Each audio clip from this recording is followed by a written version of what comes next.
Hi guys, एक बार फिर से स्वागत है आप सभी का आपके अपने चैनल प्लस माइनस पर। मेरा नाम है कार्तिक और काफ़ी दिनों से आप लोगों को न्यू वैकेंसीज़ का डी ट्रिपल एस बी के थ्रू इंतज़ार था और डी ट्रिपल एस बी ने न्यू वैकेंसीज़ निकाल दी हैं। बट फिर भी आप में से बहुत सारे लोगों का इंतज़ार फिर भी अभी बरकरार ही रहेगा। उसकी वजह ये है, जो combined calendar D triple S B ने निकाला था वो अभी डिले ही है। अभी उससे रिलेटेड कोई वैकेंसीज़ नहीं आई हैं।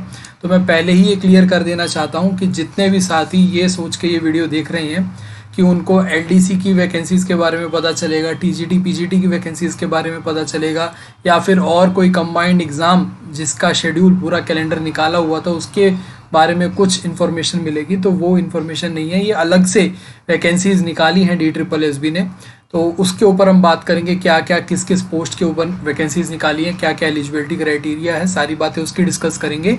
बाकी वो सभी के आप में से बहुत सारे लोगों के कमेंट जरूर आएंगे, मुझे पता है।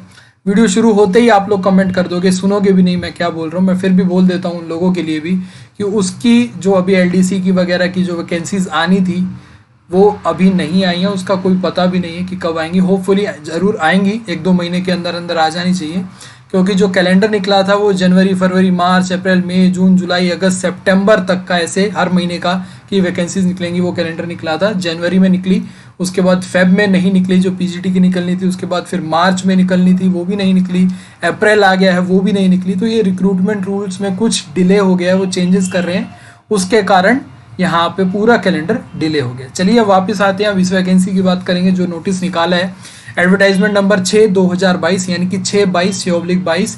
इसमें जो वैकेंसीज निकली हैं वो शुरू हो जाएंगी आप लोगों के लिए 20 तारीख से और 9 मई तक ये फॉर्म फिलिंग का डेट रहेगा। आज 13 तारीख है, तो आगे आने वाली 20 तारीख से एप्लीकेशन स्टार्ट हो जाएंगी, उसके बाद 9 मई तक ये एप्लीकेशन फिल हो सकती हैं। तो कौन कौन सी पोस्ट है ये यहाँ पे आप लोगों के सामने पोस्ट दिख रही हैं। मैं एक बार दिखा देता हूँ कि कितनी पोस्ट निकली हैं।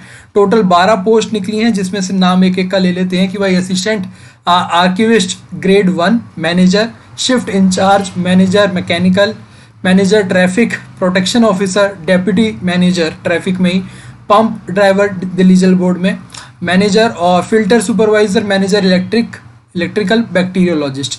तो ये सारी वैकेंसीज निकली हैं। इसमें सबसे ज़्यादा जो टोटल वैकेंसी निकली हैं वो यहाँ पे पंप ड्राइवर दिल्ली जल बोर्ड में निकली हैं, 68 वैकेंसीज निकली हैं। सभी की एजुकेशनल क्राइटेरिया अलग है, सभी का यहाँ पे जो एग्ज़ाम पैटर्न है वो भी अलग है। यहाँ पे आपको दिख रहा होगा कि ग्रेड पे 2B यानी कि सबसे higher level direct recruitment D triple S B के थ्रू जो होती है वो ग्रेड बी की ही हो पाती हैं। उसके बाद फिर ग्रेड ए वगैरह है वो अलग होती हैं।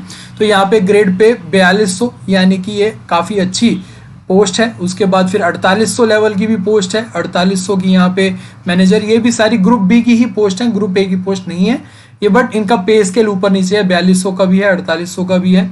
फिर यहाँ पे जो सबसे ज़्यादा वैकेंसीज हैं पंप ड्राइवर की वो 2000 यहाँ पे ग्रेड पे वाली यानी कि ग्रुप सी की पोस्ट है, और फिर ये 2800 फिल्टर सुपरवाइजर, इस तरीके की पोस्ट है। बैक्टीरियोलॉजिस्ट भी यहाँ पे 4800 ग्रेड पे की पोस्ट है।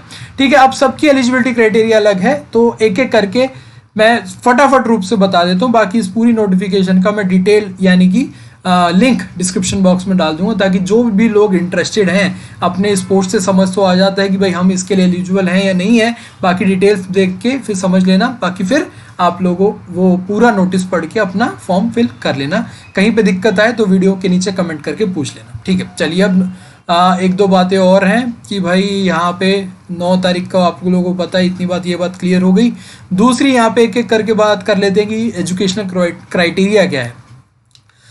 असिस्टेंट आर्किविस्ट यानी कि जो आर्कियोलॉजिकल डिपार्टमेंट होता है वहाँ से आर्काइव्स में डिप्लोमा इन आर्काइव्स करा होना चाहिए, नेशनल आर्काइव्स ऑफ इंडिया में। ये बहुत सही चीज़ है, अगर किसी ने करा हुआ है तो उसके लिए वैकेंसीज है। यहाँ पे जनरल की वैकेंसीज 4 हैं, तो मतलब बहुत लिमिटेड लोग ही करते हैं, उन्होंने करा तो उनको अच्छा मौका है। ग्रुप बी की पोस्ट है ये। ठीक है, तो डिज़ायरेबल है माइक्रोसॉफ्ट ऑफिस मतलब कंप्यूटर नॉलेज वगैरह होनी चाहिए, बट ना भी हो तो भी चल जाएगा, बट एसेंशियल यहाँ पे होनी जरूरी है। ये डिप्लोमा करा हुआ होना चाहिए, 8 से 30 साल यहाँ पे एज क्राइटेरिया। नेक्स्ट, मैनेजर, जो डीटीसी में मैनेजर है उनकी डिग्री इन सिविल इंजीनियरिंग होनी चाहिए, जिसके लिए एक ही पोस्ट है।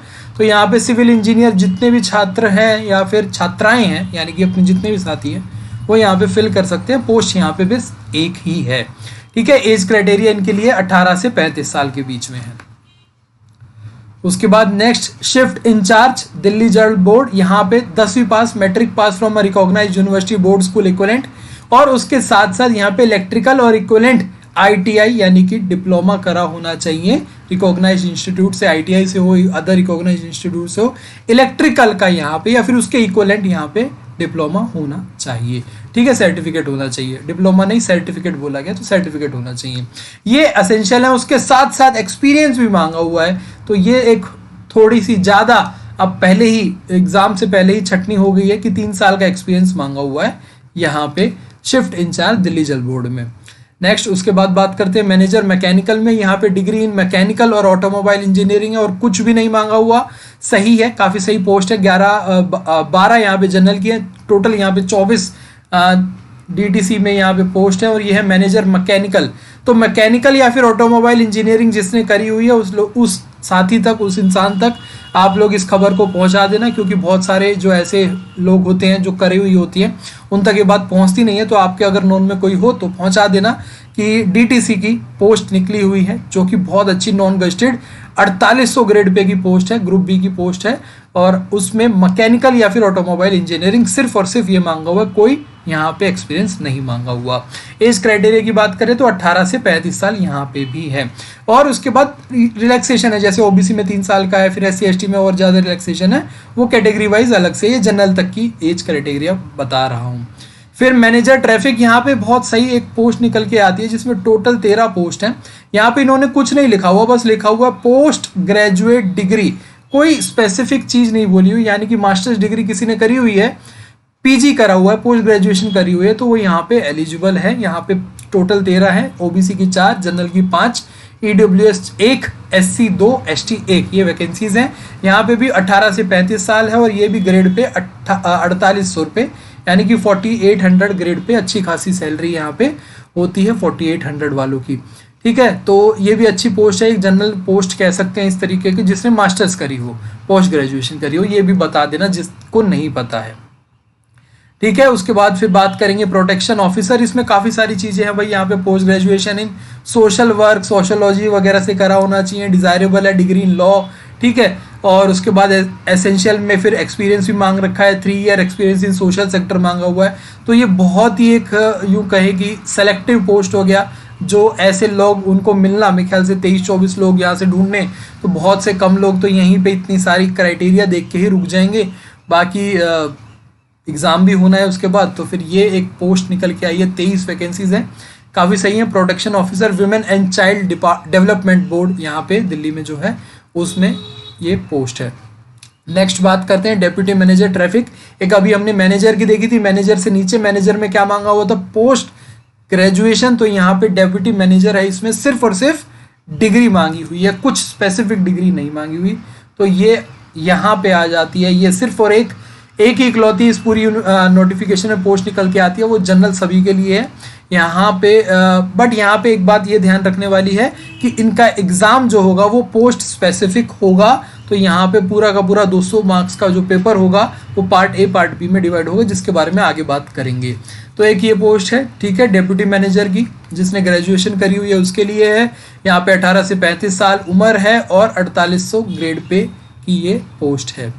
नेक्स्ट हमारे पास जिसमें सबसे ज़्यादा वैकेंसी थी पंप ड्राइवर, इसमें मैट्रिक पास मांगा हुआ है, यानी कि 10वीं मांगी हुई है, और उसके बाद आईटीआई से यहाँ पे सर्टिफिकेट मांगा हुआ है। तो ये आईटीआई वाले जितने साथी हैं उनके लिए काफ़ी अच्छी ये पोस्ट है, काफ़ी सारी इसमें वैकेंसीज हैं कंपेरेटिवली। तो यहाँ पे यूआर अनरिजर्व की 28 हैं, ओबीसी की 20 हैं, ईडब्ल्यूएस 7, एससी एसटी 8 और 5 रिस्पेक्टिवली। तो यहाँ पे ये वैकेंसीज निकल के आ रही हैं हमारी 10वीं पास और उसके बाद आईटीआई जिसने करा हुआ है। 18 से 27 साल सबसे कम उम्र यहीं पर है। 18 से 27 साल के जो छात्र हैं या फिर छात्राएं हैं उनके लिए ये पोस्ट है, तो ध्यान दीजिएगा इस पोस्ट पर। 8/22 मैनेजर आईटी में ये डीटीसी में है, जिसमें masters degree in computer application या फिर एमटेक कराओ, बीटेक कराओ या फिर बीटेक इन कंप्यूटर इंजीनियरिंग करा हो, वो लोग एलिजिबल हैं। टोटल एक ही वैकेंसीज है जनरल की, यानी कि यूआर की एक है, बाकी कैटेगरी की कोई वैकेंसी नहीं है। एज क्राइटेरिया 18 से 35 साल। और 2 वैकेंसीज और रह गई है, एक फिल्टर सुपरवाइजर की और एक मैनेजर इलेक्ट्रिकल में। मैनेजर इलेक्ट्रिकल एक वैकेंसी है, वही डिग्री इन इलेक्ट्रिकल इंजीनियरिंग होनी चाहिए सिमिलर टू कंप्यूटर साइंस वाला। और यहाँ पे degree in science from a recognised university. Filter supervisor ये ठीक है बीएससी करी हो, बट यहाँ पे एक्सपीरियंस मांगा हुआ है, तो यहाँ पे एसेंशियल में है, डिजायरेबल में नहीं है। 2 साल का एक्सपीरियंस फिल्टर्स के साथ काम करने में यहाँ पे मांगा हुआ है। तो ये तो थी भाई एलिजिबिलिटी क्राइटेरिया सभी वैकेंसीज की। एक 12/22 जो बैक्टीरियोलॉजिस्ट जिसकी काफ़ी डिमांड थी, मैंने सुना था काफ़ी लोग अभी पीछे वैकेंसी निकली थी उसमें भी काफ़ी लोगों ने फिल करा था, बट यहाँ पे बैक्टीरियोलॉजिस्ट की यहाँ पे सिर्फ 2 ही वैकेंसी निकल के आई हैं। और इन 2 वैकेंसीज में ये पूरी आप लोगों से डिटेल में मांगा हुआ है कि मास्टर्स डिग्री करी होनी चाहिए बायोकेमिस्ट्री में, माइक्रोबायोलॉजी में, या फिर बैक्टीरियोलॉजी में, या फिर बायोटेक्नोलॉजी में, या फिर जूलॉजी में। इनमें से किसी में भी एक में अगर आपने करी है तो आप एलिजिबल हैं। या फिर इसके अलावा मास्टर्स नहीं करी हो तो आपने degree in science with chemistry हो, बायोकेमिस्ट्री हो, बायोलॉजी हो, माइक्रोबायोलॉजी हो, बायोटेक्नोलॉजी हो, कुछ भी होना चाहिए। उसके साथ 4 ईयर का एक्सपीरियंस होना चाहिए बैक्टीरियोलॉजिकल एग्जामिनेशन ऑफ वाटर में, ठीक है। तो अगर आपने बीएससी करी हुई है केमिस्ट्री वगैरह से तो उसके साथ 4 साल का एक्सपीरियंस, अगर आपने मास्टर्स डिग्री करी हुई है बायोकेमिस्ट्री वगैरह में तो उसके साथ सिर्फ 2 साल का एक्सपीरियंस यहाँ पे मांगा हुआ है बैक्टीरियोलॉजिकल एग्जामिनेशन ऑफ वाटर में, ठीक है। तो ये थी भाई वैकेंसी, सारी डिटेल मैंने आप लोगों के साथ शेयर करी। एलिजिबिलिटी क्राइटेरिया जो एजुकेशनल क्राइटेरिया है वो बताया मैंने, और जो भी एलिजिबिलिटी क्राइटेरिया है वो आप लोगों को यहाँ पे देख लेना है कि भाई जो आपकी लास्ट डेट होती है ना उससे पहले आपके पास सारी डिग्री होनी चाहिए, ठीक है। ऑनलाइन मोड में होगा सारा। और यहाँ पे और तो कुछ 100 रुपये है फीस, ये भी उनके लिए है जो कि जनरल कैटेगरी में मेल कैंडिडेट है। फीमेल कैंडिडेट के लिए कोई फीस नहीं होती यहाँ पे लिखा हुआ है women candidate belonging to schedule caste, schedule tribe, PWD, ex serviceman, इनकी पास कोई फीस नहीं होती। तो यूआर में यानी कि जनरल में और ओबीसी कैटेगरी में जो मेल कैंडिडेट हैं उनकी 100 रुपये फीस है, बहुत ज़्यादा नहीं है फीस रीजनेबल रहती है DSSB की, ये खास बात है। और भी ज़्यादा यानी कि वीमेन कैंडिडेट हैं और या फिर कोई भी male female SC ST PWD ex serviceman है तो इनके लिए कोई भी फीस नहीं होती, 0 रुपये फीस है, कोई फीस नहीं भरनी है, ये एग्जेम्प्टेड होते हैं, ठीक है। तो ये यहाँ पे सारी चीज़ें अब बात कर लेता हूँ। जो पोस्ट है हमारी 1 से लेकर 1/22, 3/22, 8/22 और 10/22, इनका पेपर होगा भाई 2 घंटे का पेपर होगा, 200 मार्क्स का पेपर होगा, सिंगल टीयर। एक पेपर के बाद सीधा नौकरी है, जिसमें आपका पार्ट ए होगा आपका 100 मार्क्स का, 100 मार्क्स का, और पार्ट बी होगा आपका 100 मार्क्स का। पार्ट बी में आपका सब्जेक्ट कंसर्न जिस पोस्ट से रिलेटेड एग्जाम है उससे चीज़ें पूछी जाएंगी, ठीक है। और यहाँ पे 6/22 और 12/22 ये जो पोस्ट हैं इनके लिए सिंगल टीयर है, बट ये 300 नंबर का पेपर है। यहाँ पे आपका यहाँ पे कैसे इन्होंने 300 नंबर का हिसाब से किस तरीके से करा है देखना होगा कि ओके ये तो 5 वही 200 और 100 ये तो ओके ये तो 100 ही 200 मार्क्स बन रहे हैं। ग्रैंड टोटल आई गेस यहाँ पे टोटल क्वेश्चन यहाँ पे कुछ गड़बड़ हुई है यहाँ पे, तो ये 300 मार्क्स का पेपर होगा आपका, 3 घंटे का पेपर होगा। तो यहाँ पे इन्होंने 20 मार्क्स ईच लिखे हुए हैं, तो मेरे ख्याल से ये जो सेकंड पार्ट होगा ये 200 नंबर का पेपर होगा, ये 100 का नहीं होगा, ये 200 का होगा, तभी 300 बनेंगे, ठीक है। उसके बाद फिर 2 टीयर के जो पेपर हैं वो हैं 5/22 और 7/22, ये जनरल पेपर हैं 2 टीयर के, यानी कि इसमें कोई भी आपका टेक्निकल पार्ट नहीं है, कुछ भी आपसे अलग से सब्जेक्ट रिलेटेड नहीं पूछा जाएगा। जनरल जो 5 चीज़ें English Hindi maths, English Hindi maths, reasoning और जीके, ये जो 5 सब्जेक्ट हैं इसके 40-40 क्वेश्चन। और जो सेकंड ईयर होगा उसमें भी यही क्वेश्चन, बट दिल्ली की जीके और साथ साथ डिस्क्रिप्टिव पेपर। तो ये आपका जो जनरल पेपर होगा इसमें टेक्निकली कोई चीज़ पूछी नहीं जाएगी। 5/22 और 7/22 जिसकी पोस्ट कोड है। 2 टीयर टेक्निकल एग्जाम में आप लोगों के पास थोड़ा क्या बहुत ज़्यादा मैं कहूँगा कि बहुत ज़्यादा एक अच्छा लेवल का पेपर बनेगा। इसमें 2/22, 4/22, 9/22 और 11/22 जो मैनेजर और डेप्यूटी मैनेजर था जिसमें पोस्ट ग्रेजुएशन और ग्रेजुएशन एलिजिबल थी सिर्फ, तो उनके लिए जो पहला पेपर होगा 200 मार्क्स का होगा, जिसमें 100 मार्क्स का कॉमन पेपर और 100 मार्क्स का सब्जेक्ट रिलेटेड पेपर। उसके बाद सेकंड ईयर जो होगा वो आपका 300 मार्क्स का होगा, जिसमें 100 मार्क्स का तो कॉमन पेपर, और पार्ट 2 जो है वो 200 मार्क्स का होगा। तो इस तरीके से 2 लेवल में ये पेपर होंगे। नेगेटिव मार्किंग होती है, 0.25 मार्किंग होती है।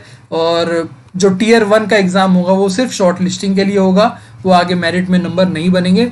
शॉर्ट लिस्ट करने के बाद जो टीयर 2 होगा उसमें आपके जो नंबर आएंगे उस हिसाब से आपकी जॉब लगेगी। ठीक है, तो ये बात यहाँ पे क्लियर हो जाती है। मोड ऑफ सिलेक्शन आप लोगों को पता ही है कि भाई अगर आप जनरल कैटेगरी से हो तो कम से कम 40% मार्क्स, ओबीसी 35।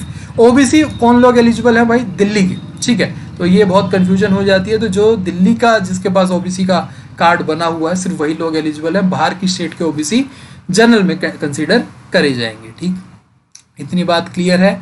और ये एक जो चीज़ है जो वो तो कोई मुझे लगता नहीं है कि कुछ खास आपको बताने वाली बात है। बाकी जितनी भी अगर आप लोगों को एज रिलैक्सेशन वगैरह की बात करनी है कैटेगरी वाइज, तो SC/ST के 5 साल, ओबीसी 3 साल, पीडब्ल्यूडी 10 साल, पीडब्ल्यूडी प्लस SC/ST है तो 15, पीडब्ल्यूडी प्लस ओबीसी है तो 13 साल। तो इस तरीके से ये आप लोगों की एज रिलैक्सेशन में फ़ायदा पहुंचता है जितने भी हमारे कैटेगरी वाले साथी हैं। ठीक है, तो ये सारी डिटेल है। बाकी इसका लिंक मैं डिस्क्रिप्शन बॉक्स में डाल देता हूँ। ज़्यादा मुझे और नहीं लगता कुछ मुझसे रह गया होगा। बाकी ये सारे फिर एनेक्जर वगैरह आ जाते हैं। सारी डिटेल मैंने आप लोगों के साथ शेयर कर दी है और काफ़ी डिटेल में समझाया है कि भाई क्या चीज़ हमारे लिए ज़रूरी है, क्या नहीं है।